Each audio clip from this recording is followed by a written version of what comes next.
আপনার প্রথম ভোট আপনার কণ্ঠ, সেই কণ্ঠই দেশ দশ ও নীতি নির্ধারণে কতটা প্রভাবশালী জানতে চাই, জানাতে চাই আপনাদেরও। দর্শক, স্বাগত যমুনা টেলিভিশনের বিশেষ আয়োজন ইয়াং ফ্যাক্টরে।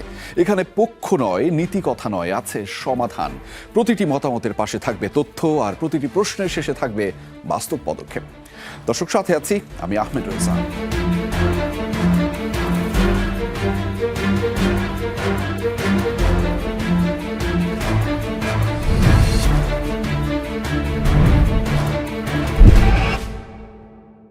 চার কোটিরও বেশি তরুণ ভোটার এবার ত্রয়োদশ জাতীয় সংসদ নির্বাচনে প্রভাবক এবং নির্ধারক। তাদের ভোটেই নির্বাচিত হবে আগামীর প্রতিনিধি। কেমন প্রতিনিধি চান তারা, জানবো তাদেরই কাছে। দর্শক, আমাদের সাথে যুক্ত রয়েছেন বেশ কয়েকজন দারুণ অতিথি, এবং প্রথমেই যারা আমাদের সাথে দুজন সম্মানিত অতিথি যুক্ত রয়েছেন, আমাদের সাথে রয়েছেন শৌমিক আহমেদ, ইনফ্লুয়েন্সার, প্রভাবক নানানভাবে। স্বাগত আপনাকে আমাদের এই ইয়াং ফ্যাক্টরে। এবং একই সাথে রয়েছেন মোর্শেদ মিশু, কার্টুনিস্ট এবং একইভাবে বলতে চাই ইনফ্লুয়েন্সার। স্বাগত আপনাকে আমাদের ইয়াং ফ্যাক্টরে। তবে এখানেই শেষ নয়, আমাদের মাঝে রয়েছেন বেশ কয়েকজন তরুণ ভোটার যাদের ভোটেই নির্বাচিত হবে আগামী প্রতিনিধি। আমাদের সাথে রয়েছেন জেইসান জেরি, একই সাথে রয়েছেন মোহাম্মদ ইব্রাহিম মুন্সি ইফতি, আমাদের সাথে রয়েছেন আনিকা তাহসিন, ইশফাকুল কবির, ওয়াসিম আকরাম এবং আয়েশা সুমাইয়া। আপনাদের সবাইকে ইয়াং ফ্যাক্টরে স্বাগত জানাচ্ছি। এবং আমি মূলত আপনাদের কাছেই জানতে চাই, কারণ আপনাদের ভোটেই একটা বড় ধরনের পার্থক্য তৈরি হবে, যিনি আসলে প্রতিনিধিত্ব করবেন বাংলাদেশের, লাল সবুজের বাংলাদেশের। এবং সেই প্রথম যে প্রশ্নটা, সেটা হচ্ছে যে আপনারা প্রথমবারের মতো ভোট দিচ্ছেন এবারের ত্রয়োদশ জাতীয় সংসদ নির্বাচনে। জেইসান জেরি, আপনার কাছেই জানতে চাই, কোনো ধরনের এক্সাইটমেন্ট কাজ করছে কিনা, এবং ঠিক কেন আপনি ভোটটা দিবেন, সেখানে কি পার্থক্য তৈরি হবে? নিশ্চয়ই আপনার একটা ভীষণ আছে। জেইসান। এটা আমার প্রথম ভোট, আমি রিসেন্ট ভোটার হয়েছি। আর যেহেতু এর আগেও আমার আম্মুর কাছে যখন আমি ভোটের গল্পগুলো শুনি, আম্মুর কাছে ব্যাপারটা এরকম ছিল, হ্যাঁ আমি ভোট দিতে অর্ধেক রাস্তায় যাওয়ার পর শুনেছি আপনার ভোট হয়ে গেছে। আচ্ছা, এটা বিগত সব সরকারের সময় আম্মু এটা ফেস করেছে। তো আমার মনে হয় আমার আম্মু কখনো ভোট দিতে পারে নাই, বাট আমি এইবার পারছি ভোট দিতে। তো সেই ক্ষেত্রে আমি আমার প্রতিনিধিগুলো চুজ করতে পারবো। বাট একটা প্রবলেম আছে, সেটা হলো যেহেতু যারা আমার এলাকার আসনে দাদুবাড়িতে যারা ভোটে দাঁড়িয়েছে, প্রতিনিধি কাউকে আমি চিনি না। আচ্ছা, শুনেছি বিগত 15 বছরে তো তাদেরকে আমি দেখিনি। সো তাদের সম্পর্কে জানার কোনো কথাও আমার না। তো আমি একটু দ্বিধাদ্বন্দ্বে আছি, আমি কাকে চুজ করব, কেন চুজ করব। তো সেই দিক থেকে আমাকে আসলে অনেক চিন্তাভাবনা করতে হচ্ছে। এবং আমি একটু আপনার কাছ থেকেও জানতে চাই ইফতি, যে ঠিক কি কারণে ভোটটা দিবেন, এবং ভোট আপনার অধিকার, নাগরিক অধিকার। প্রথমবারের মতো সেটি আপনি অ্যাপ্লাই করতে যাচ্ছেন, নিশ্চয়ই একটা উত্তেজনা কাজ করছে মনের মধ্যে, দারুণ একটা চিন্তাভাবনা যে আমি আমার ভোটাধিকার প্রয়োগ করব। ঠিক কি চিন্তাভাবনা আপনার মধ্যে রয়েছে, জানতে চাই। আসলে আমাদের যে জুলাই যে বিপ্লবটা হয়েছে, সেই বিপ্লবে আমাদের যে স্পিরিটটা ছিল যে আমরা নতুন বাংলাদেশ দেখতে চাই, আর নতুন বাংলাদেশকে যদি আমরা দেখতে চাই, তাহলে আমাদের নতুন বাংলাদেশকে যারা প্রতিনিধিত্ব করবে তাদেরকে আমাদেরকে ভোট দিয়ে নির্বাচিত করতে হবে। সো আমরা যদি ভোট না দিই, তাহলে তাদেরকে নির্বাচিত করতে পারবো না। সেক্ষেত্রে যারা আমাদের কল্যাণে কাজ করবে, বাংলাদেশের কল্যাণে কাজ করবে, স্বাধীনতা সার্বভৌমত্ব রক্ষা করবে এবং 24-এর চেতনাকে ধরে সামনে এগিয়ে নিয়ে যাবে, তাদেরকে আমরা নির্বাচিত করব। সো এই ভোটটা আসলেই এক্সাইটিং, আমরা চেষ্টা করব। সো আপনি ভোট দিবেন এবারের? অবশ্যই, হ্যাঁ, ভোট দিব। আচ্ছা, আমি একটু যেতে চাই আনিকা তাহসিন আপনার কাছে, যে নিশ্চয়ই একটা উত্তেজনা আমাদের সবার মধ্যে, যে প্রথমবারের মতো আপনি ভোটাধিকার প্রয়োগ করতে যাচ্ছেন, সেটা নিয়ে একটি ব্যাপক উত্তেজনা আপনার মধ্যে কাজ করছে। কিন্তু আমি কয়েকটা শব্দ বলতে চাই, যে শব্দগুলো আমাদের যাপিত জীবনের সাথে নানানভাবে যুক্ত রয়েছে, বিশেষ করে সিভিক সার্ভিস এবং লাল ফিতার দৌরত্ব, দুর্নীতি। নিশ্চয়ই এই বিষয়গুলোর সাথে আপনিও কোনো না কোনোভাবে সম্পৃক্ত হয়েছেন, কিংবা আপনার একটা ছোটোখাটো অভিজ্ঞতা রয়েছে যে আপনি কারোর মাধ্যমে দুর্নীতিগ্রস্ত কোনো একটা সিস্টেমের সাথে যুক্ত হতে হয়েছে, যে দেখেছেন, এরকম কোনো অভিজ্ঞতা হয়েছে, কিংবা যেই নাগরিক অধিকারটা, সেবাটা আপনার পাওয়ার কথা ছিল, সেটা আপনি পাননি, বঞ্চিত হয়েছেন। এরকম কি কোনো ছোট একটা ঘটনা বলা যাবে? আমি যদি আমার সেরকম কোনো ঘটনার কথা বলি, আমি তাহলে বলবো আমার পাসপোর্টের যে ব্যাপারটা, আমি যখন পাসপোর্ট করি আর কি, তো তখন দেখা যায় সেটার জন্য আসলে আমাকে মাস দুয়েক আসলে ঘুরতে হয়েছিল। আমি যেহেতু প্রথম আসলে আমার এক্ষেত্রে আমি নিজেকে আসলে দোষারোপ করবো, আসলে আমার নিজেই অনলাইনে আসলে দেখে শুনে এই কাজটা শুরু থেকে দেখে শুনে করার দরকার ছিল। কিন্তু তারপর আমি যখন পাসপোর্ট অফিসে যাই, আমরা আসলে সবাই আমার মনে হয় কম বেশি আমরা এটা ফেস করেছি যে ওখানে অনেক ব্রোকার থাকে, অনেক দালাল থাকে, অনেক মিডলম্যান থাকে। তারা আসলে চেষ্টা করে যে কীভাবে আমাদেরকে আর্থিকভাবে ক্ষতিগ্রস্ত করে ব্যাপারটা তারা কীভাবে লাভবান হয়ে আসলে আমাদেরকে পাসপোর্ট দিবে সেক্ষেত্রে। তো সেক্ষেত্রে আমার মনে হয় এটা আমাদের আসলে নাগরিক দায়িত্বের মধ্যে পড়ে যে আমরা নিজে থেকে যদি ব্যাপারগুলো আসলে জেনে শুনে এই কাজগুলো করি তাহলে হচ্ছে এক্ষেত্রে ভালো হবে। এইটা হচ্ছে আমার একটা অভিজ্ঞতা, আমি বলবো এটা এই ভুল থেকে আমি আসলে শিখতে পেরেছি। আর ভোট দেওয়ার ব্যাপারটা যদি আমি বলি এক্সাইটমেন্টের ক্ষেত্রে, আমি আসলে 2024 সালে আমার ভোটাধিকারটা পেয়েছিলাম, কিন্তু আনফর্চুনেটলি আমি ইউজ করতে পারিনি। কারণ হচ্ছে 24-এর নির্বাচনটাকে আমি কি ইলেকশন বলবো নাকি হচ্ছে প্রহসন বলবো, আমি আসলে ওটা নিয়ে অনেক বেশি স্কেপটিক্যাল। তো এটা নিয়ে এই জন্য আমি এবার অনেক বেশি এক্সাইটেড, দেখা যাক কি হয়। লেটস সি আপনার কাছে একটু যেতে চাই ইশফাকুল কবির। আমার জানতে চাওয়া একই, বিশেষ করে এখনও যে কোনো ধরনের সেবা পেতে হলে কাগজপত্রের মাধ্যমে সেটা আবেদন করা বা আমাদের সিস্টেমেটিকটা কেমন জানি একটু আগের সময়ের। এখন যেখানে পুরো বিশ্ব চলছে আসলে মূলত ডিজিটালাইজড ওয়েতে, আমরা এখনও সেই মানধাত্তা আমলে পড়ে আছি। আপনার জায়গাটা কেমন, অভিজ্ঞতাটা কেমন আসলে? ধন্যবাদ ভাইয়া। আমি শুরুতে বলতে চাই যে আসলে এরকম সমস্যাটা কেন থাকবে বা কেন পরিবর্তন হবে না। আমি ভোট দিব, আমি হাতেই ভোট দিব, আমি নির্দিষ্ট একটা দলকেই ভোট দিব, কিন্তু আমি সন্দিহান যে পরিবর্তনটা আসবে কিনা। কারণ আপনি যদি দেখেন গত 15 বছর একটা দলকে বলা হইতো যে একটা শিবির ধরে ধরে জবাই কর। এখন কিন্তু কি বলা হচ্ছে, গুপ্ত গুপ্ত। ঠিক আছে, ট্যাগিং এর রাজনীতি বন্ধ হয় নাই। ঠিক আছে, আবার যদি আপনি দেখেন যে দলগুলো বলতেছে আমরা কেন্দ্র পাহারা দিব, তার মানে কি ওদের মানে ওই দলগুলার বা ওনাদের সরকার পরিচালিত যে বাহিনীগুলো আছে তাদের কোনো রকম আশা ভরসা নাই। আর একটা দল যখন তাদের ইশতেহারে 24-25 নম্বরে নারী তরুণদের নিয়ে কথা বলতেছে, আবার দেখেন 5% দিবে শুধু স্বাস্থ্য খাতে, 5% শিক্ষা খাতে, 100 ভাগের 5% দিয়ে আপনি কি উন্নতি করবেন, আপনি কি পরিবর্তনটা নিয়ে আসবেন? আমার তো এখনো সন্দিহান। আমি কিন্তু আমি এখানে একটু আপনার একটা যুক্ত করতে চাই। স্বাস্থ্য খাতে এখন বরাদ্দ রয়েছে আসলে 2%, যেটাকে ওনারা 5% বরাদ্দ করতে চান। করতে চাওয়াটা কোনো সমস্যা না, সমস্যাটা হচ্ছে আপনি কিভাবে করবেন সেটার একটা ওয়েটা দেখানো। আপনি যেই দলের কথা বলছেন, আমি হয়তো স্পেসিফিকভাবে নামটাই বলছি না, তারা যেই 5% বরাদ্দ করবেন তাদের ওয়েটা কি, কিভাবে করবেন, এটা কি বাস্তবসম্মত কিনা সেটাও কিন্তু তারা দেখাননি। আপনার কি মনে হয় সেরকম? তারা আসলে যে কি দেখাচ্ছে, তারা শুধু দেখাচ্ছে ফ্যামিলি কার্ড, তারা শুধু দেখাচ্ছে যে বেকারত্ব কার্ড। আমি একটা কথা বলতে চাই যে আমার কাছে মনে হয়, ব্যক্তিগতভাবে মনে হয় তারাই রাজনীতিতে খুবই অ্যাক্টিভ যারা বেকার। আচ্ছা, মানে আপনি যদি দেখেন যে একটা 9টা-5টা কর্মী যে কি রাজনীতি করবে, মিছিল করতে পারবে না তো ভাই। যারাই বেকার তারাই আপনার ওখানে একটা সিঙ্গারা সামোসা বা হচ্ছে 500 টাকার জন্য যে মিছিল করতেছে। এটা আমার ওপিনিয়ন, আমি জানি না বাকিরা কি ভাবে। আচ্ছা, তাহলে কি মানে যারা বেকার ভাতা দিলে বা বেকারের কার্ড দিলে, বেকারত্ব ভাতার কার্ড দিলে, আপনার কি মনে হয় যে দেশের বেকারের সংখ্যা আরো বেড়ে যাবে? কিছুটা বাড়বে। যেমন হচ্ছে আপনার মানসিকভাবে আর কি। গত সরকার যেমন চাল দিত, কিন্তু হচ্ছে আপনার কোনো রাজনীতির ব্যক্তির বাসায় চালটা পৌঁছায় যেত। কাপড় দিলে রাজনীতির মানে আত্মীয় স্বজনের বাসায় পৌঁছায় যেত। আপনার হচ্ছে এরকম আরো অনেক ঘটনা আছে। তো এইটার ক্ষেত্রেও হবে যে দেখবেন বেকার সংখ্যা আরো বেড়ে গেছে, 1% 2% বেড়ে যেতেই পারে আর কি, বলা যায়। নিশ্চয়ই। আমরা একটু ওয়াসিম আকরাম আপনার কাছে যেতে চাই যে আমি অনেকগুলো শব্দ বলবো, এই শব্দগুলো আমাদের প্রাত্যহিক জীবনে এবং জাতি হিসেবে আমরা সবাই কম বেশি ফেস করেছি। চাকরি, দুর্নীতি, শিক্ষা, নিরাপত্তা, জলবায়ু, ট্রান্সপোর্ট, এবং এই প্রত্যেকটার সাথে যদি সংকট শব্দটা যুক্ত করি তাহলে প্রত্যেকটার সাথেই সংকট আছে এবং সেই সংকটের মাত্রাটা অনেক বেশি। আপনি শিক্ষার্থী হিসেবে আপনার অভিজ্ঞতাটা কেমন এই প্রত্যেকটা শব্দগুলো? আরও একবার বলে রাখি, চাকরি, দুর্নীতি, শিক্ষা, নিরাপত্তা, জলবায়ু এবং ট্রান্সপোর্ট। ধন্যবাদ ভাইয়া। আমার কোশ্চেন হচ্ছে কি, প্রথমেই যে হচ্ছে আমরা তো হচ্ছে এখন ফাইনাল ইয়ারে যারা আসি, তারপর আমরা একটা সময় চাকরিতে যাব, তা আমরা এখনই কি প্রপার ওয়েতে সিভি লিখতে পারি? এটা হচ্ছে আমার কোশ্চেন সবার। মানে স্কিল ডেভেলপমেন্টও হয় নাই? ডেভেলপমেন্ট এখনো হয় নাই। গত 17 বছর যা হয়েছে রিসেন্টলি আপনি যদি দেখেন তাহলে হচ্ছে একটা সরকার যে ছিল তারা শিক্ষাক্ষেত্রে কি করছে, রান্না বান্না ঢুকাইছে, তারপরে গিয়ে হচ্ছে নাচ গান ঢুকাইছে। তো এটা তো আপনার শিক্ষা ব্যবস্থা তো কখনো হতে পারে না। এখন যে সামনে যে সরকারটা আসবে তারা শিক্ষা নিয়ে কতটুকু ভাবে, তারা সেটাও প্রমোট করতে চাচ্ছে না, ঠিকভাবে সেটা প্রমোট করতেও পারতেছে না ধরতে গেলে। তারপর হচ্ছে আমার এবার নিরাপত্তায় আসি। আমি যখন মানে ঢাকায় আসি, আমি খুলনা ছিলাম, আমি খুলনার বাসিন্দা।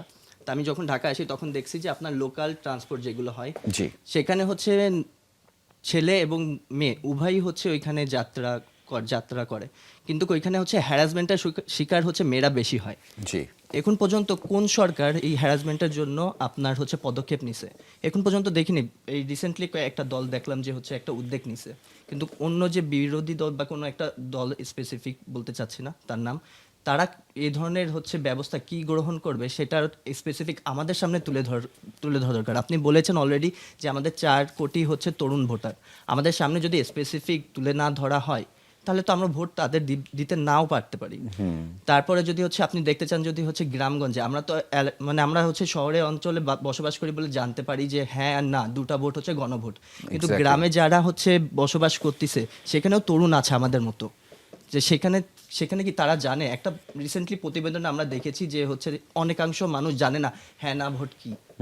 সেটার জন্য তারা কতটুকু প্রমোট করতেছে, দুই পক্ষে যেখানে যারা আছে তারা কি কতটুকু প্রমোট করছে, এটা নিয়ে হচ্ছে আমার এখন এই সংকট বলতে পারেন, বা আমার চিন্তা ভাবনা বা সেটা নিয়ে আসলে আপনার ভোটাধিকার প্রয়োগের ক্ষেত্রটা আসলে ব্যাপ্তি ছড়াচ্ছে বা চিন্তা ভাবনার মধ্যে রয়েছে। আয়েশা সুমাইয়া, আপনার কাছে জানতে চাই একই ধরনের কথা, যদি আমি যে শব্দগুলো বললাম, চাকরি, দুর্নীতি, শিক্ষা, নিরাপত্তা, জলবায়ু কিংবা ট্রান্সপোর্ট, সংকট আমাদের রয়েছে, আপনার অভিজ্ঞতাটা একটু জানতে চাই সেই সংকটের ক্ষেত্রে। নিশ্চয়ই আপনিও ভুক্তভোগী, এবং একই সাথে এবারের ভোটাধিকার প্রয়োগের ক্ষেত্রে আপনার কেমন অনুভূত হচ্ছে? জি, থ্যাংক ইউ। ফার্স্টলি আমি যদি বলতে চাই কোনো কিছু নিয়ে, আমি চাকরি নিয়ে ফার্স্টে বলবো, কজ জি। আমাদের পড়াশোনা অলমোস্ট শেষের দিকে, সো এরপরে আমাদেরকে কোথাও একটা জয়েন করতে হবে। But the main thing I face as a student, আমাদের পার্ট টাইমের ব্যবস্থাটা খুবই কম। লাইক আমি যদি বলতে চাই যে আচ্ছা ঠিক আছে আমি এখন একটা পার্ট টাইম করব, দেখা যাচ্ছে আমি আমার পড়াশোনার শিডিউলের সাথে চাকরির টাইমটা মেলাতে পারছি না। বাট বাইরের দেশে আমি যদি এটাকে নোটিস করি, দ্যাটস মানে সেখানে এটা ম্যান্ডেটরি যে না, তোমাকে পড়াশোনার পাশাপাশি তোমাকে পার্ট টাইম কিছু একটা করতে হবে। অ্যান্ড আমি মনে করি যে এই পার্ট টাইমের ব্যবস্থাটা আমাদের এখানে নাই দেখে আমাদের বেকারত্বের হারটা অনেক বেশি আর কি। জি। মানে one thing leads to another.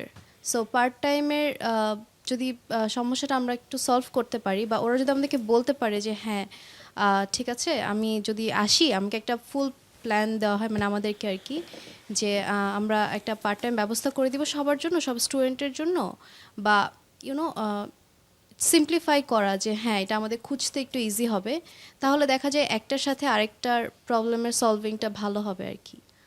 R for the vote, আমার মা এখন পর্যন্ত কখনোই ভোট দেয়নি। আচ্ছা। This is the first time মানে আমি ভোট দিব আর কি। আব্বুও বলতো যে না ভোট দেওয়ার কি আছে, তোমারটা তো হয়েই যাবে, মানে আম্মুকে বলতো আর কি তোমারটা তো হয়েই যাবে, তোমার যাওয়ারই দরকার নেই, শুধু শুধু লাইনে দাঁড়িয়ে থাকে আর কি। So, এবার তো ভোট দিচ্ছেন তাহলে? জি অবশ্যই, ঠিক এটা আছে। ফার্স্ট টাইম আমি ভোট দিচ্ছি, দেখা যাক কি হয়। দেখা যাক, আমরা সবাই এক্সাইটেড ভোটটা দেওয়ার জন্য, যে নিজেদের ভোটাধিকার প্রয়োগটা করতে হবে। আমি একটু মোর্শেদ বিশু আপনার কাছে আসতে চাই, এবং শমীক আহমেদ আপনাদের দুজনের কাছেই মূলত আসতে চাই। তবে তার আগে একটা কথা বলতে চাই, যাদের কথা এতক্ষণ ধরে শুনলাম তারা হচ্ছে বাংলাদেশের নাগরিক, যারা প্রথমবারের মতো তাদের ভোটাধিকার প্রয়োগ করবেন, কিন্তু তাদের প্রত্যেকের কথাতেই কোনো না কোনোভাবে একটু হতাশা, একটু ক্ষোভ, কিংবা যে আমরা যে প্রত্যাশা করেছিলাম, ভেবেছিলাম আমাদের বাংলাদেশটা কেমন হবে, সেইটা থেকে কিছুটা পিছিয়ে আছে তাদের আশা এবং প্রত্যাশাটা। এবং আমরা বিশ্বাস করতে চাই যে সেই প্রত্যাশাটা হয়তো তাদের যে টাইমলাইন, নির্ধারিত ট্যাগলাইনটা রয়েছে সেখানে গিয়ে পৌঁছাবে। তবে আমরা প্রথম আপনার কাছ থেকে জানতে চাই, শমীক আহমেদ, আপনার কাছে, যে এই যে তাদের অংশগ্রহণ, সেটাতে আসলে অনেক কিছু তো বদলায়, কিন্তু এই নাগরিক অংশগ্রহণ কিভাবে নীতিকে বদলায়? অর্থাৎ যারা দেশ চালাবেন তারা তো একটা নীতি নিয়ে দেশ চালায়, কিন্তু তাদের অংশগ্রহণটা কি নীতি বদলাতে প্রভাব রাখলে কিভাবে? আই থিঙ্ক এটা সবচেয়ে বড় উদাহরণ জুলাই। সো আমরা এই যে ওরা যে কথাগুলো বলছিল যে কখনো ভোটাধিকার প্রয়োগ করতে পারেনি বা কখনো এই কথা বলার স্কোপটা ছিল না বা ওই জায়গাটা ছিল না দেখে কিন্তু আমরা কখনো আমাদের এমপিদেরকে কখনো আমরা ওদেরকে আমাদের জবাব দিতে আনতে পারিনি। যে আমি সাথে আরেকটা সম্পূর্ণ প্রশ্ন জি জি জি, আপনি ভোট দিয়েছিলেন? আমি একবার দিয়েছিলাম, বাট আমার 3টা রুম ঘুরে তারপর ভোট দিতে হয়েছিল, বিকজ আমার যেখানে দেওয়ার কথা সেখানে গিয়ে বললাম আমার এখানে দেওয়া, আমার নাম নাই, আরেক রুমে যান, আরেক রুমে যান। পর আমার চেহারা চিনেছে দেখে মনে দিয়েছিলাম আর কি। বাট কাউন্ট হয়েছে নাকি জানি না। বাট যেটা বলছিলাম যে যেহেতু আমরা কখনো ভোটাধিকার প্রয়োগ করতে পারিনি, সেজন্য আমাদের এলাকার এমপিকে বা প্রার্থীকে কখনো জবাবদিহিতার আওতায় আনতে পারিনি। তো এটাই সবচেয়ে বড় সুযোগ। সো আপনারা অনেকে চিনেন না যে কাকে ভোট দিবেন, বাট তার অঙ্গীকারটা কি, সে আপনাকে কি প্রমিস করছে, সে আসলে কি নীতি দিবে আপনাকে, বা তার নীতিগুলো কি বাস্তবসম্মত কিনা, বা তার নীতিগুলো কি শুধু আবেগপ্রবণ কিনা, তো এই জিনিসগুলো বুঝে যদি আপনারা ভোট দেন, সেটা বড় দলের হতে হবে না, ছোট দলের না, স্বতন্ত্র, এগুলো কিন্তু ইম্পর্টেন্ট না। কোন প্রতীক, ওটা ইম্পর্টেন্ট না।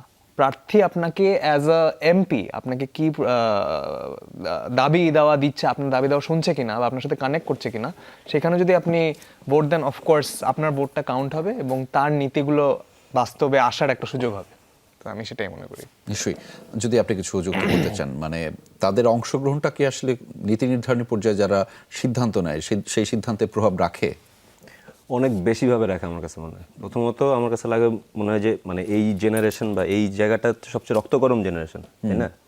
জুলাই ঘটায় ফেলানো জেনারেশন, এবং ওনাদের ভোট দিতে যাওয়াটা আরও বেশি জরুরি আমার কাছে এই কারণে মনে হয় যে ওনাদের চোখের সামনে যখন কোনো একটা অন্যায় ঘটার বিষয় আসবে, ওনারা যদি একটু সমষ্টিগতভাবে সেই জায়গায় রুখে দাঁড়ানোর চেষ্টা করে, আমি বলছি না কোনো দলের হয়ে বা ইয়া হয়ে, মানে অন্যায় যেখানে, অন্যায়ের জায়গায়, হ্যাঁ, সেটা ব্যক্তি পর্যায়ের জায়গায় হতে পারে, আশেপাশে যে এই যে বিভিন্ন দল থেকে তো পোলিং এজেন্ট নিযুক্ত করা হয়, বা এরা তো নিশ্চয়ই কোনো এজেন্টের আন্ডারে না, তাই না? বা আমরা তো যারা আছি আমরা তো নিশ্চয়ই এজেন্টের আন্ডারের ইয়াতে না। সো এইসব ক্ষেত্রে এই যে মানে বিশাল সংখ্যক যে ভোটার, নতুন ভোটার, তাদের জন্য এটা একটা বলবো যে মানে সিল জায়গা মতো না পড়লেও জায়গা মতো গিয়ে সিলগুলো দেখাটা খুব জরুরি। আচ্ছা, হ্যাঁ, যে মানে ঠিকঠাক মতন জায়গা মতন ওই কাগজটা আছে নাকি, সিলটা আছে নাকি, ওই ওই ওই প্রসিডিওরটা আমাদের দেখাটা জরুরি, যে সে কি দেখতেছে। এবং এখন তো সোশ্যাল মিডিয়ার যুগ, দেখার পরে ওই এক্সপিরিয়েন্সটাও শেয়ার করা জরুরি, যে আমি এই যে এখানে এই জিনিসটা দেখছি, এখানে এই জিনিসটা দেখি নাই, এখানে এই অসঙ্গতি দেখছি, এখানে অসঙ্গতি দেখি নাই। যেটা কি বলে সিটিজেন জার্নালিজমের যে বিষয়টা আর কি, মানে প্রত্যেকেই খালি ওই লাইক ভিউয়ের চেয়েও বেশি ইম্পর্টেন্ট হচ্ছে নিজের কাছে তথ্য রাখাটাও ইম্পর্টেন্ট, যে আমার কাছে যে তথ্যটা আছে আমি তথ্যটা যাতে আরেকজনের কাছে ছড়াই দিতে পারি। জি, আমার কাছে আরেকটা জিনিস মনে হচ্ছে গিয়ে যে ইম্পর্টেন্ট, এবার কিন্তু একটা ভোটের বিষয় না, কিন্তু দুইটা ভোট। হ্যাঁ, এক হচ্ছে গিয়ে আপনি দল নির্বাচন করতেছেন বা আপনার প্রার্থী নির্বাচন করতেছেন, একটা হচ্ছে গিয়ে যে জুলাই সনদে রাষ্ট্র সংস্কারের যে ব্যবস্থা, যে হ্যাঁ বা না এর যে বিষয়টা। হ্যাঁ, কারণ আমার এখানে অনেকগুলা মানে ফার্স্ট থিং হচ্ছে গিয়ে যে ভাই যেটাই দেন না কেন আগে পড়া দেন, পড়াটা খুব ইম্পর্টেন্ট।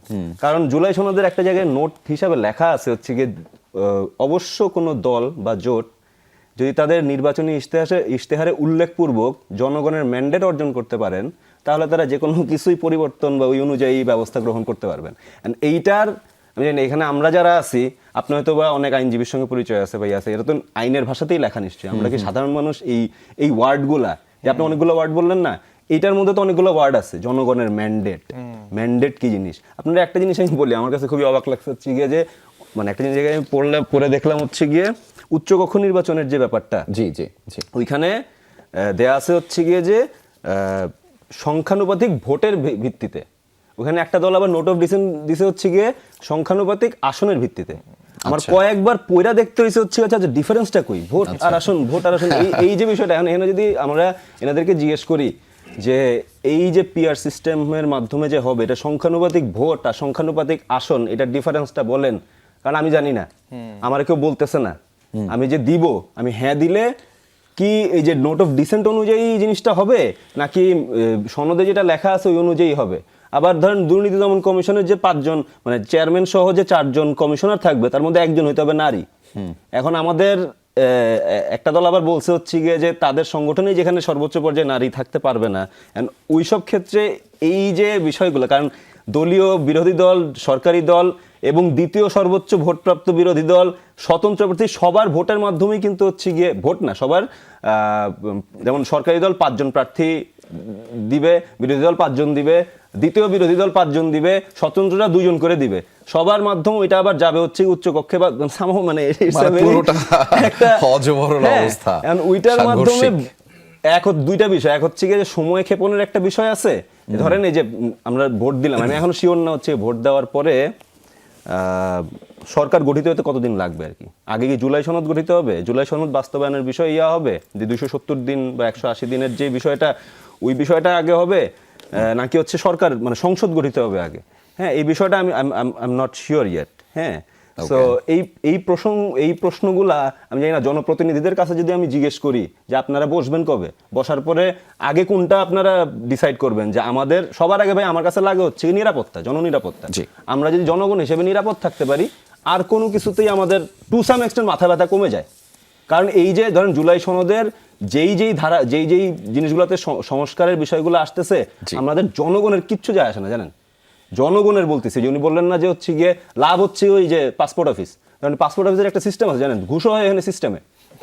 আপনার গিয়ে আপনি হয়তো দালালের দিবেন 500 টাকা, আপনার কাছে মনে হচ্ছে 500 টাকা দিচ্ছেন বা 1000 টাকা দিচ্ছেন, কিন্তু ওই যে 500 টাকাটা একদম লোয়ার লেভেল থেকে শুরু করে আপার লেভেল পর্যন্ত খাম যায় প্রতি মাসে। যদি খামই যায় তাহলে ওনাদের বেতনটা বাদ দিয়ে দেওয়া হোক, কারণ আমরা তো 500 টাকা দিচ্ছি। আবার যখন পুলিশ ভেরিফিকেশনে আসে ওইখানে আবার ভেরিফিকেশনের জন্য আরো যায়। হ্যাঁ, তাহলে বিষয়টা হচ্ছে যে হয় আমরা অমনি করে দেই বেতনটা ওনাদের, যে গিয়ে যখন করবো 500 টাকা করে দিব, আপনাদের আর সরকারি বেতনের দরকার নাই। রিসেন্টলি দেখলাম হচ্ছে সরকারি বেতন নাকি আবার বাড়ানো হইতেছে। কিসের ভিত্তিতে? মানে সেবাই যখন পাইতে মানুষের সমস্যা হইতেছে, তাহলে এই যে বাড়ানোর বিষয়গুলো আসে ভাই, হ্যাঁ মানে ঘুষ যাতে কম খায়, জন্য বাড়ছে। ঘুষ কম খাবে, মানে তাহলে যেগুলো খাইছে ওগুলো ফেরত দিবে। অনেক অনেক প্রশ্ন, অনেক সংকট, এবং সেই সংকটের আপনারাই সমাধান দেখাবেন, সেটাই আমরা চাই। এবং এই কথাগুলোই আসলে পরবর্তীতে যারা রয়েছেন, আসবেন, দেশ চালাবেন, তারাই আসলে শুনবেন। এবং তারা যেখানে শুনবেন, আমি ফিরছি আপনাদের কাছে, তারা যেখানে শুনবেন ঠিক শুরুটা কিভাবে করবেন, আয়েশা আমি আপনাকে দিয়ে শুরুটা করতে চাই, তারা আসলে কিভাবে শুরুটা করবেন সেটি বলবেন আপনারা। 100 দিনের ম্যান্ডেটের কথা শুনেছি আমরা অনেকটা সময়, 100 দিনের অ্যাকশন প্ল্যানের কথা শুনেছি। ইন্টারন্যাশনালি এই 100 দিনের টার্মটা খুবই জনপ্রিয়। আমি বলছি না বাংলাদেশে সেটা পালন করতেই হবে। কোনো একটা বিষয় কি আমাদের, যেহেতু অনেক সংকটের কথা বললাম, যে আমি 1 নাম্বার বিষয় হিসেবে এটিকে প্রায়োরিটি দিতে চাই, 2 নাম্বার বিষয় হিসেবে এটিকে প্রায়োরিটি দিতে চাই, 3 নাম্বার বিষয় আমার এটা, 3টা বিষয় আমাকে বলবেন একজন তরুণ হিসেবে কোন 3টা বিষয়ে প্রায়োরিটি দেওয়া উচিত শুরুতেই সরকারের, নির্বাচিত সরকারের। কিন্তু 100টা প্ল্যানের কথা বললেন, বাট আমি তো আই হ্যাভ আ প্ল্যান শুনেছি। আচ্ছা, আই মিন একটা প্ল্যান। 100 দিনের প্ল্যানের কথা বলছি। 100 দিনের মধ্যে অগ্রাধিকার ভিত্তিতে কোন বিষয়গুলো আগে আসবে সেটা বলেছি, 100টা প্ল্যান বলিনি। আচ্ছা, আমার কাছে মনে হয় যদি 1 নম্বরে আমি রাখতে চাই, সেটা হচ্ছে নিরাপত্তা। Like it's a mandatory thing, যে আমি যদি বেরি হতে না পারি, আমি যদি আমার জীবনের সংকট থাকে, তাহলে তো আমি আসলে কোথায় কি করব, কোথাও যেতে পারবো না। আচ্ছা, next. Secondly, the most important factor is education, শিক্ষা, যেটা মানে এখনকার যে bookish knowledge, only bookish knowledge দিয়ে আমাদের দেশ আই ডোন্ট থিঙ্ক অত আগাতে পারবে। Because as far as I know, আমাদের দেশের আইকিউ লেভেল হচ্ছে 75, দ্য হাইয়েস্ট। আচ্ছা, so it's not enough. And এটা বাড়াতে হলে এক্সট্রা কারিকুলার আরও out of the book knowledge জানাটা বেশি important. And the third one is, না হলে যে আপনার কাছে মনে হচ্ছে যে দুটাই। হ্যাঁ, দুটাই। ঠিক আছে, ওয়াসিম আকরাম। জি, 100 দিনের পরিকল্পনা, যে 100 দিনের পরিকল্পনার মধ্যে কোন বিষয়গুলোকে প্রাধান্য দেওয়া উচিত নির্বাচিত সরকারের? আগেই সিন্ডিকেট ভাঙা।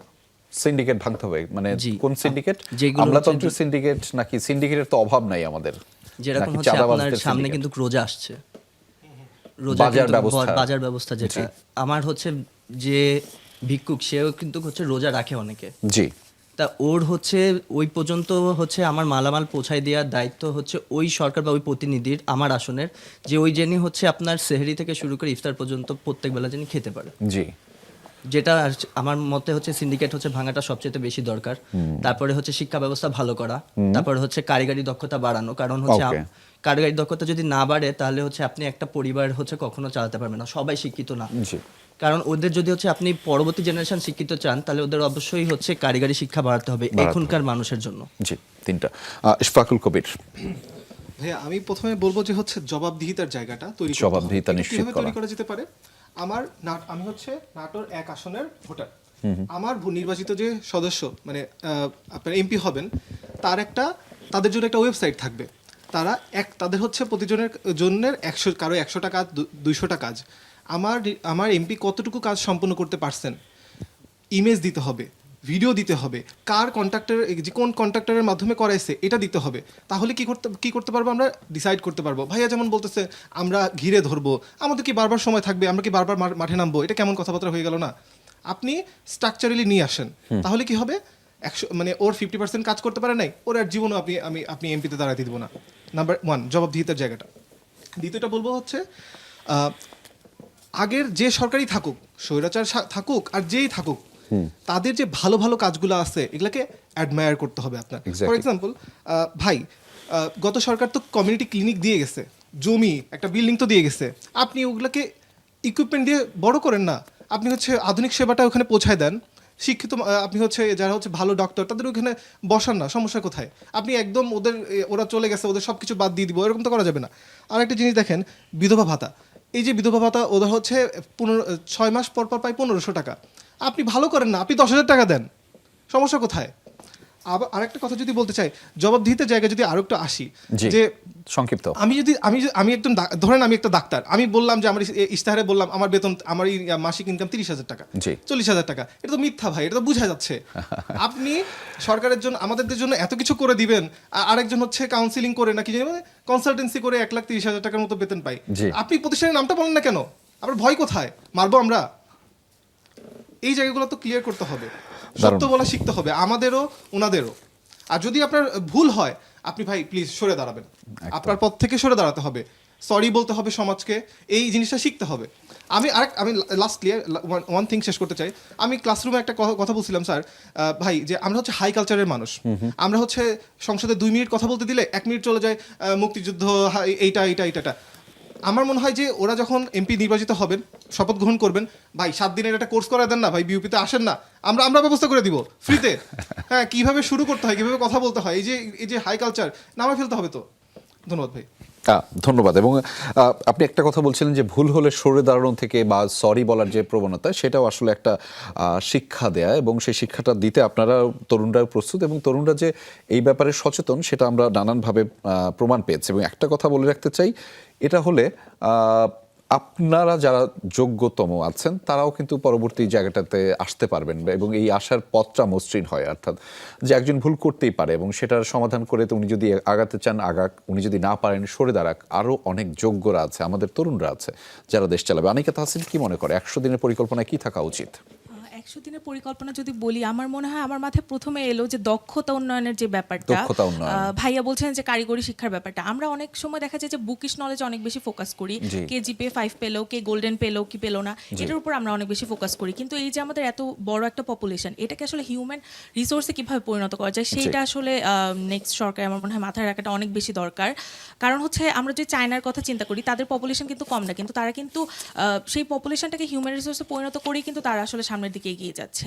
তো এই ব্যাপারটা আমার কাছে মনে হয়েছে। এবং সেকেন্ডলি এটাও আমি আসলে পার্সোনাল লেভেল থেকেই বলবো যে ট্রান্সপোর্টেশন সিস্টেম খুবই বাজে অবস্থা আসলে বাংলাদেশের ট্রান্সপোর্টেশন সিস্টেমের কথা বলি। আমরা যদি লোকাল ট্রান্সপোর্টের কথা বলি, লোকাল বাসে আমাদের প্রত্যেকদিন লাখের উপর মানুষ আসলে যাতায়াত করে। এখন মেট্রো রেল হওয়ায় হয়তো কিছুটা ওখানে চাপ কমেছে, কিন্তু তাও প্রত্যেকদিন দেখা যায় অনেক মানুষ ওখানে যাতায়াত করে। সেখানে সেফটি সিকিউরিটির ব্যাপারও একটা চলে আসে, যে সেখানে সেফটি সিকিউরিটি থাকে না। মেয়েদের ক্ষেত্রে তো ব্যাপারটা আরো অনেক বেশি সেক্ষেত্রে ভালনারেবল। আর থার্ডলি আমি বলবো এটা আসলে শিক্ষার ব্যাপারটাই, যে আমাদের শিক্ষার উন্নয়নটা আসলে করা অনেক জরুরি। আমাদের বিশেষ করে গুণগত মানটাকে আরো বাড়ানো দরকার। মানটাকে আমরা কিভাবে আসলে বাড়াতে পারি সেটার দিকে নজর রাখা জরুরি। জি, ইফতি, আপনার কাছ থেকে শুনবো। সংক্ষিপ্ত হলে ভালো হয়, আমাদের সময় কম আছে। আমি যদি প্রথমে বলি, সেটা হচ্ছে যে আমরা সবসময় দেখি সাধারণ মানুষ হিসেবে বা সাধারণ তরুণ হিসেবে, কারণ প্রত্যন্ত অঞ্চলের মানুষও আছে। সো প্রথমে আমাদের যে মৌলিক অধিকারগুলো রয়েছে সেগুলোর বাস্তবায়ন ঘটাতে স্বল্পমেয়াদী, মধ্যমেয়াদী, দীর্ঘমেয়াদী পরিকল্পনা দরকার, এবং কিভাবে করবে তার সুনির্দিষ্ট পরিকল্পনা জনগণকে দেখাতে হবে। আচ্ছা। দ্বিতীয়ত যদি বলি, আমরা খুবই হতাশ তরুণরা যে আমরা অনেকগুলো সংস্কার কমিশন দেখেছি, কিন্তু তার মধ্যে স্থায়ী শিক্ষা সংস্কার কমিশন নামে কোনো কমিশন আজও গঠন করতে পারেনি। এই যে আমাদের যতগুলো শিক্ষা সম্পর্কিত সমস্যা আমরা বললাম, একটিমাত্র কমিশনের মাধ্যমে, নিরপেক্ষ কমিশনের মাধ্যমে কিন্তু সব সমস্যার সমন্বয় সাধন করে তৈরি করা যেতে পারে। আমরা আরেকটা কথা বলতে চাই, সেটা হচ্ছে আমাদের কর্মসংস্থানের ব্যবস্থা করা। আমরা দেখেছি বিভিন্ন রাজনৈতিক ইশতেহারে 50 লাখ কর্মসংস্থান সৃষ্টি করা হবে, ঋণ প্রদান করা হবে। এগুলো না আসলে কেমন খাতা কলমের কথা। আপনি কিভাবে কর্মসংস্থান সৃষ্টি করবেন এই টাইম ফ্রেমের মধ্যে? আসলে 50 লাখ তরুণকে আপনি কোন জায়গাতে আসলে পুশ করবেন? তো এইগুলোর আসলে কোনো আলটিমেটলি আমরা দেখতে পাচ্ছি না। সো এইগুলো আমাদের কাছে পরিষ্কার হওয়া উচিত। জেসন। আচ্ছা, এখন পর্যন্ত যেটা দেখলাম সবগুলো রাজনৈতিক দল ওই জেএনজি ব্যাপারটাকে অনেক বেশি সিরিয়াসলি নিয়ে নিচ্ছে। তারা শুধুমাত্র, আমার মনে হয় তারা সোশ্যাল মিডিয়াটা একটু ফলো করে দেখে যে এটা একটু ভাইরাল থিং, ওইটা একটা সলিউশন তারা ইনস্ট্যান্ট তাদের ইস্তেহারে দিয়ে দিচ্ছে। বাট এটা তো আলটিমেটলি সলিউশন না। একটা হাইপ কিছুদিন পর্যন্ত থাকে, বাট টেকসই যে উন্নয়নটা সেটা কীভাবে আসবে সেটা আমি দেখতে পাইনি। আমি শিক্ষার একজন শিক্ষার্থী, সেক্ষেত্রে আমি শিক্ষার যে তাদের ইস্তেহারগুলো সেটা আমি ভালো মন্দ দেখেছি সবগুলো দলেরই। তো সেটা যেটা দেখলাম তারা মানে খুব ট্রেডিশনাল একটা ব্যাপার ছিল। কেউ বলেছে যে আমি আমার ভাষায় শিক্ষা প্রদান করব, কেউ বলেছে যে তখন খুব একটা মানে ভাইরাল থিং ছিল যে আমাদের যে 7 কলেজ তাদের আন্দোলন ছিল বিশ্ববিদ্যালয় তৈরি করার জন্য, তারা ইস্তেহারের উপর উঠিয়ে দিয়েছে আমরা এগুলোকে কোলাপ করে একটা বিশ্ববিদ্যালয় করবো, এগুলোকে কোলাপ করে একটা বিশ্ববিদ্যালয় করবো, মানে পুরো দেশ ভরে শুধু আমরা বিশ্ববিদ্যালয় দিয়ে দিব। এটা তো আলটিমেটলি সলিউশন না। তারা Right. শুধুমাত্র ওই ভোটারগুলোকে ক্যাচ করার জন্য এটা দিয়েছে কিনা আই ডোন্ট নো, বাট একটা টেকসই যে একটা রোড ম্যাপ সেটা আমরা দেখতে চাই। টেকসই রোড ম্যাপ দেখতে চাই এবং সেটি বাস্তবায়ন করবার জন্য সুশাসনটা খুবই গুরুত্বপূর্ণ। আমি মানে গভর্নেন্স স্টাডিজের স্টুডেন্ট হিসাবে, মানে সুশাসন অধ্যয়নের শিক্ষার্থী হিসাবে আমার মনে হয় যে সুশাসনটাই বাংলাদেশে আসলে নাই, অনেকটা সময় নাই, বিভিন্ন রাজনৈতিক কালচারে নাই, রাষ্ট্র পরিচালনার কালচারে নাই, কোনোভাবেই নাই। আপনাদের কাছে কি মনে হয় যে এই সুশাসনের কোন দিকটা সবচেয়ে সরকারের গুরুত্ব দেওয়া উচিত? আমি যদি কয়েকটা অপশন আপনাদেরকে বলি যে ওনারা স্বচ্ছতা নিশ্চিত করবে, ডিজিটাল সেবাটাকে ত্বরান্বিত করবে, একই সাথে দুর্নীতি দমন করবে, স্থানীয় সরকারের ক্ষমতায়ন ঘটাবে এবং বিভিন্ন শাসন ব্যবস্থার বিকেন্দ্রীকরণ করবে। মিশু ভাই।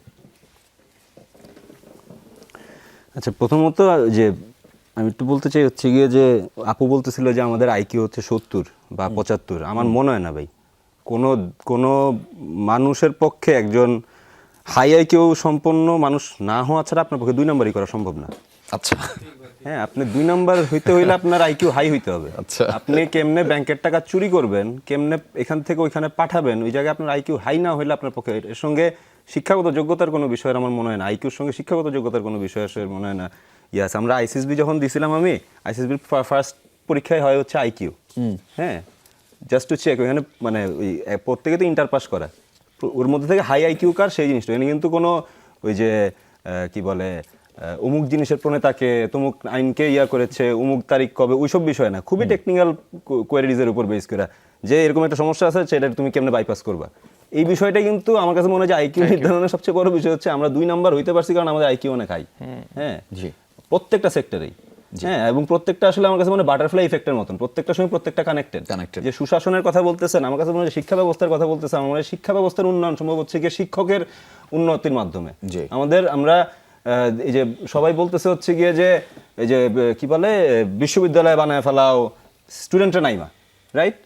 ভাই বলতেছিল হচ্ছে গিয়ে আমি কিন্তু এই যে ঘেরাও করার বিষয়টা আমিও অ্যাপ্রিসিয়েট করি না। ঘেরাও মানে কিন্তু অলওয়েজ রাস্তায় নামা আটকায় দেওয়া ঘেরাও না।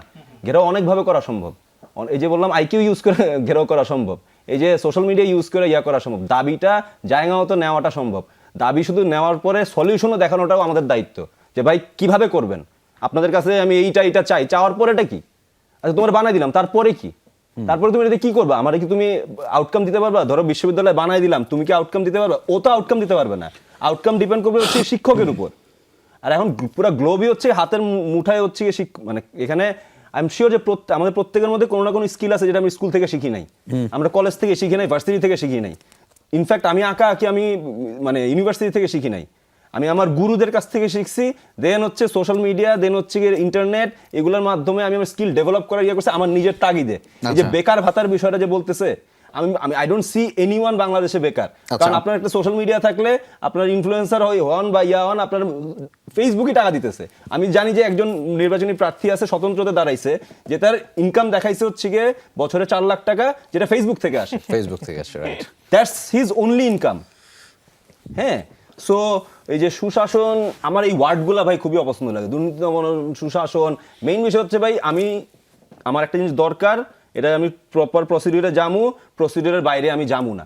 ওই প্রসিডিউরের বাইরে কি করতে হবে? স্বচ্ছতা নিশ্চিত করা নাকি ডিজিটাল ব্যবস্থার উন্নয়ন, বিকেন্দ্রীকরণ, অর্থাৎ দুর্নীতি দমন, কোনটা? এই ওয়ার্ডগুলো বুঝি না। আচ্ছা, দুর্নীতি ছাড়া একটা এই বিকেন্দ্রীকরণ বা আমি একটু অ্যাড করি এখানে। আপনার যে কয়টা ওয়ার্ড বলেন সবগুলোই দরকার। জি।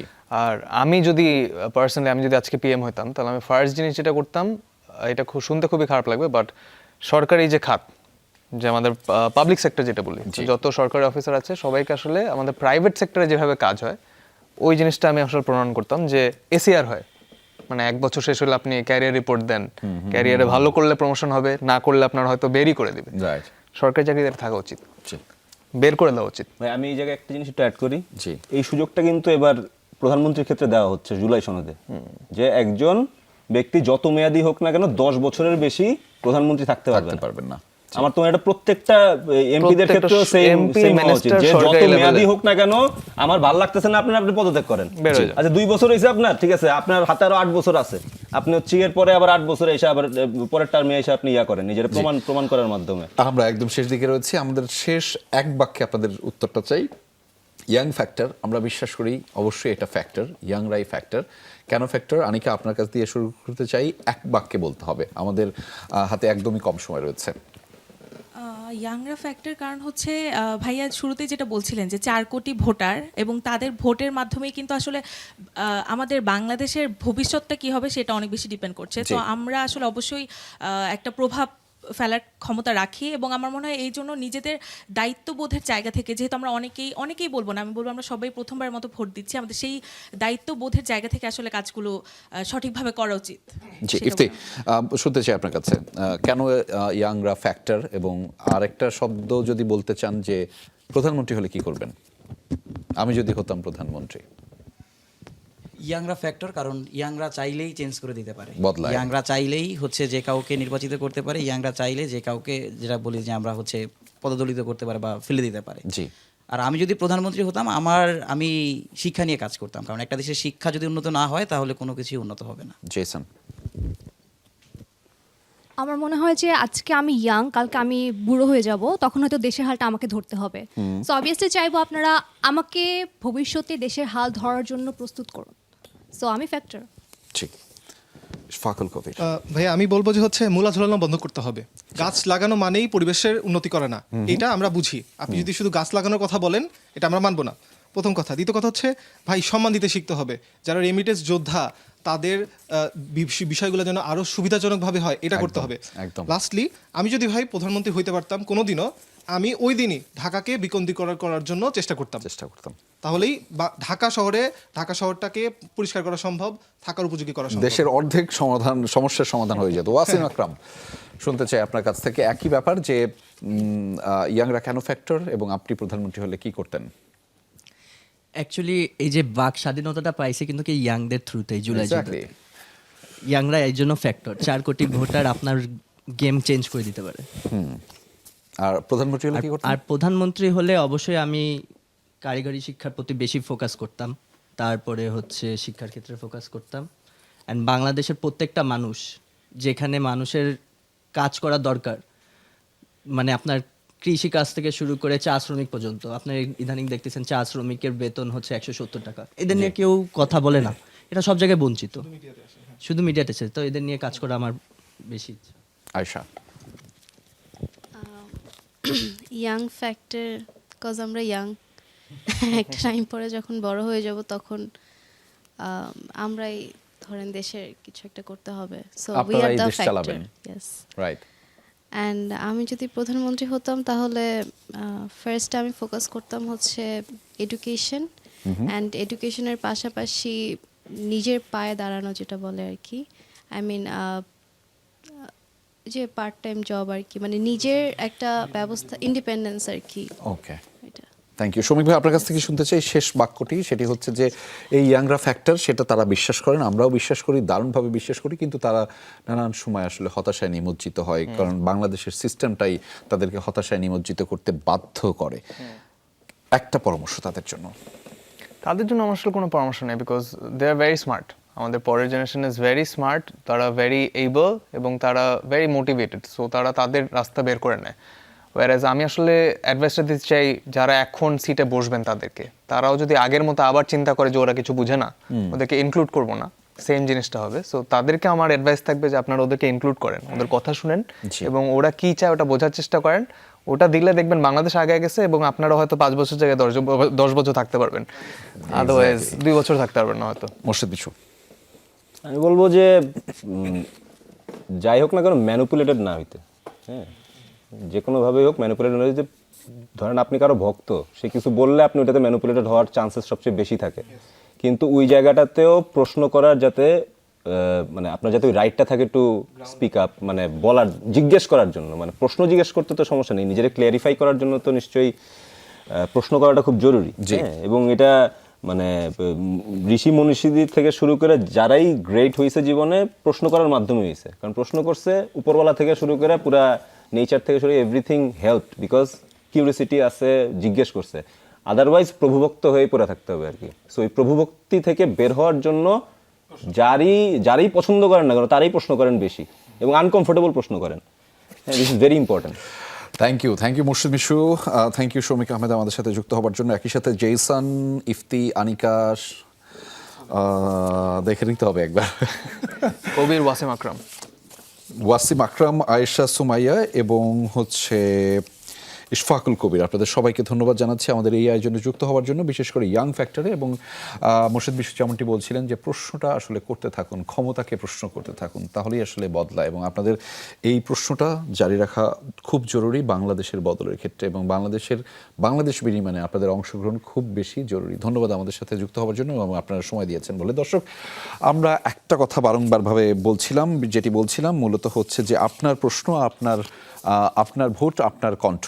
ফলে সেই কণ্ঠকে বাংলাদেশের পক্ষে নিয়ে যাওয়ার জন্য আপনার যে মতামত সেটি জারি রাখা জরুরি। এবং আসন্ন যে ত্রয়োদশ জাতীয় সংসদ নির্বাচন রয়েছেন, সেই ত্রয়োদশ জাতীয় সংসদ নির্বাচনে আপনার ভোটাধিকার বাংলাদেশকে এগিয়ে নিয়ে যাবে, এবং বাংলাদেশকে এগিয়ে নিয়ে গেলে বাংলাদেশটা ভালো থাকবে। বাংলাদেশটা ভালো থাকলে আমরা সবাই ভালো থাকবো। ভালো থাকবেন, দেখা হবে পরবর্তী আয়োজনে।